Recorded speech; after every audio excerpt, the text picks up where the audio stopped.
La date du couronnement du roi Charles III approche à grands pas. C'est le 6 mai prochain qu'aura lieu cet événement qui s'annonce déjà historique pour le Royaume-Uni. 70 ans après sa mère, le fils aîné de feu Élisabeth II sera officiellement fait roi en l'abbaye de Westminster, à Londres, aux côtés de son épouse Camilla. Si la cérémonie promet déjà de réunir un grand nombre de personnalités venues du monde entier,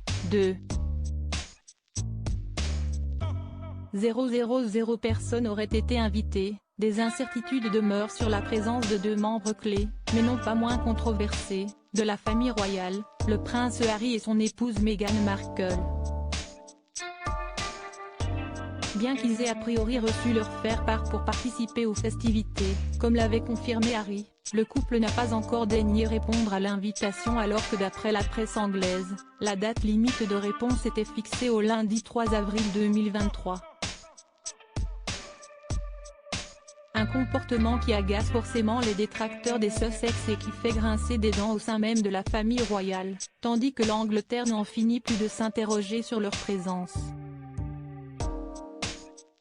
Supérieur à l'année 2022 mouvementée de Meghan Markle et Harry en images 3 points de crispation qui pourraient compliquer la venue de Harry et de Meghan au couronnement de Charles III. En réalité, le tabloïd Mirror a listé les 3 gros points de crispation qui pourraient compromettre la présence de Meghan Markle et de Harry au couronnement de Charles III, ou du moins compliquer l'organisation de leur venue.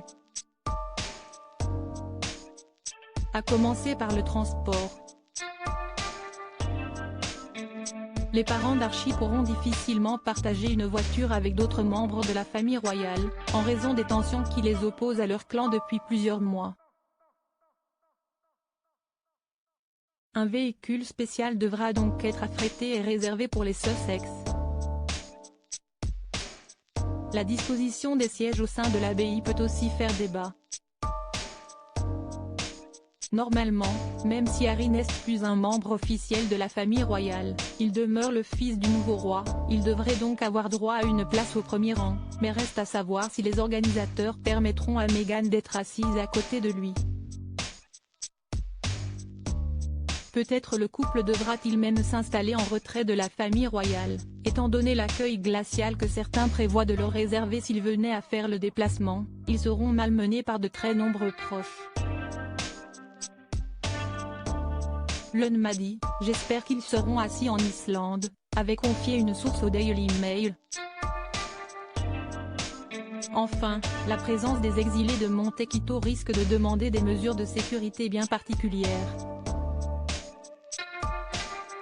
Harry ayant notamment exigé une protection policière armée chaque fois que lui et sa famille retourneraient en Grande-Bretagne.